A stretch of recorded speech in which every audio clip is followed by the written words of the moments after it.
Halo, assalamualaikum warahmatullahi wabarakatuh. Selamat siang, salam sehat untuk kita semua. Teman-teman, kali ini saya mau unboxing, baru sampai. Ini adalah pisau Morakanif, panggilannya di Swedia itu ya Morakanif gitu ya. Dia menyebutnya, pronounce-nya.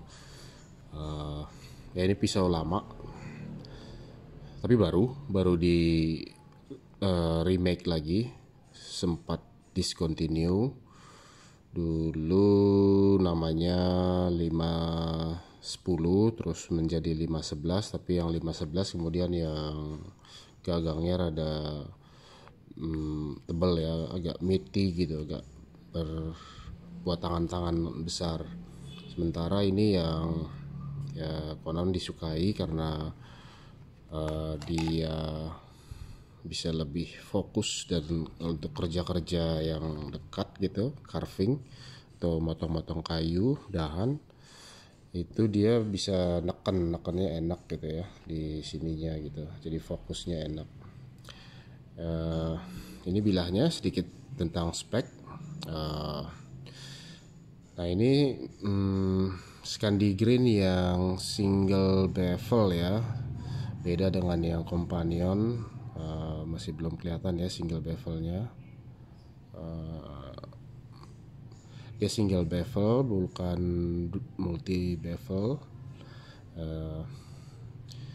Panjangnya 95 ini ya, blade-nya ini 95 mm atau 9,5 cm. Jadi beda dengan yang 511. Yang 511 itu 91 kalau nggak salah. Jadi ada selisih 0,4 gitu, ini lebih panjang. Nah, lalu spine atau punggungnya ini ya masih alami ya. Jadi kalau mau pakai ferro rod belum bisa, harus dikikir. Terus tebalnya ini, nah ini yang menarik, tebalnya ini 2 mm ya, jadi tipis. Ada plus minusnya. Kalau dulu saya pernah punya yang 510 511 jadul, tahun 90-an awal ya. Sebenarnya bukan punya saya tapi punya saudara gitu. Saya megangnya kayaknya itu lebih tebal deh, tapi itu stainless. Kalau ini karbon 1095 ya. Ya favorit sih ketimbang stainless. Nah dulu 2,5 agak tebal sama kayak companion yang stainless steel. Sekarang ini yang karbon 2,0 gitu, jadi lebih ramping gitu.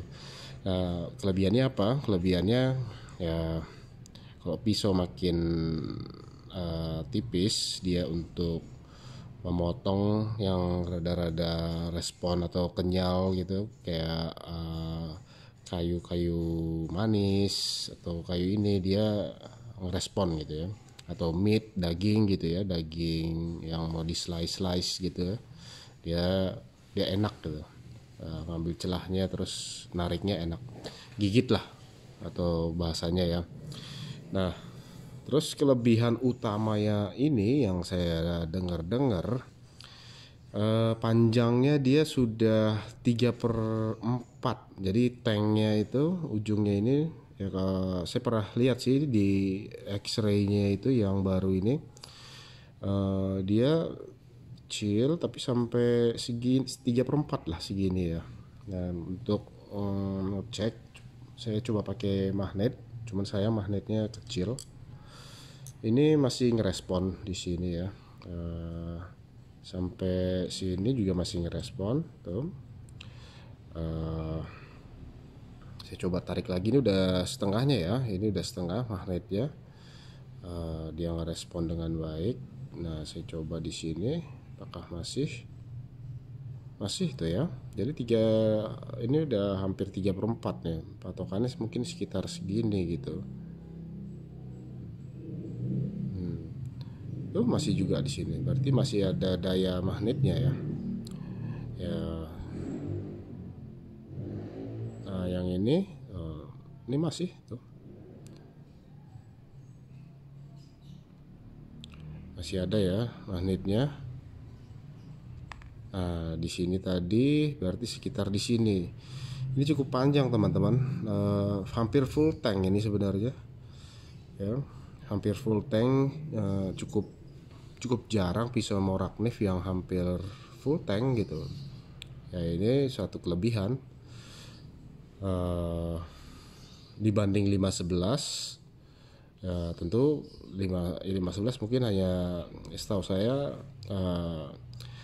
35/8 ya, atau belum 3,75 gitu. Jadi mungkin diantara segini gitu. Ini tadi 37,5 gitu. Udah 3/4-nya. Jadi worth it banget sih.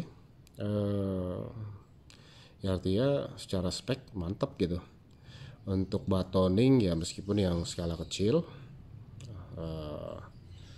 ya kalau kita wise sebenarnya nggak perlu melakukan batoning dengan yang pisau-pisau kecil gitu ya.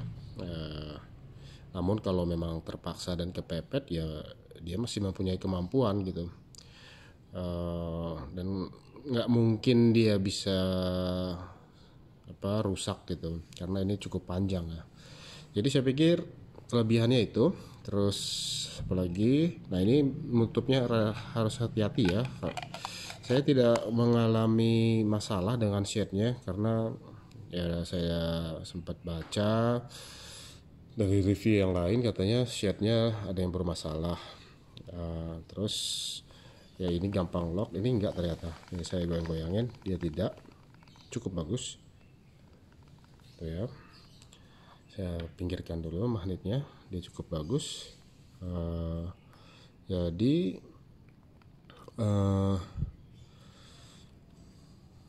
apa ya? Ya ininya ini kan stylenya cantolannya orang Swedia ya. Jadi saya coba tes, saya ambil gesper gitu ya. Saya ambil gesper.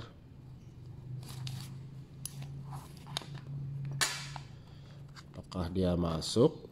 Karena cukup banyak komplain tentang gesper ini gitu. Banyak yang bilang nggak efektif. Ya kalau tebal sih mungkin nggak efektif gitu ya. Cuma saya pikir tuh masih bisa diakalin sih. Nah kalau gespernya yang tipis saya pikir masih masuk gitu ya. Masih masuk. Tuh. Gesper kulit, apalagi kalau yang katun atau nilon saya pikir ya tipisnya sih segini, jadi masih bisa gitu ya. Jadi kebetulan shade-nya atau sarungnya ini sih masih oke buat saya gitu ya. Nggak tahu yang lain, saya belum melihat yang lain. Terus ini buat apa? Nah ini katanya sih buat orang-orang di Skandinavia itu ada cantolan gitu. Tapi cantolannya saya tangkap sih kalau kayu paku juga bisa. Tapi saya mau tes ini apakah dia bisa. Ini celana jeans, buttonnya ini kancing yang model begini. Apakah dia bisa? Coba ya kita lihat, kelihatan. Bisa saudara-saudara. Tuh. Jadi memang benar ini cantolannya untuk yang kancing seperti ini gitu ya. So the purpose of this tiny hole to attach this into ini, atau mungkin ke jaket-jaket jeans gitu ya. Kalau mau taruh di jaket atau di celana ya harus ada seperti ini gitu. Atau bukaan botol yang paku-paku, saya pikir kalau kecilnya segini setnya ya masih relevan gitu ya. Jadi saya pikir itu desain biasanya ada purpose, ada maksud tujuannya. Jadi saya suka sekali shade-nya ini kayak dari plastik. Kalau istilah chemicalnya itu polypropylene, plastik yang cukup kuat, dan dia ada ada hole-nya buat sirkulasi udara, dan kalau dia basah ya ada ini ya, itu ada drainage-nya gitu. Jadi cukup bagus, saya suka sekali desainnya ini. Ya, jadul sih tapi purposif, fungsional, dan efektif banget.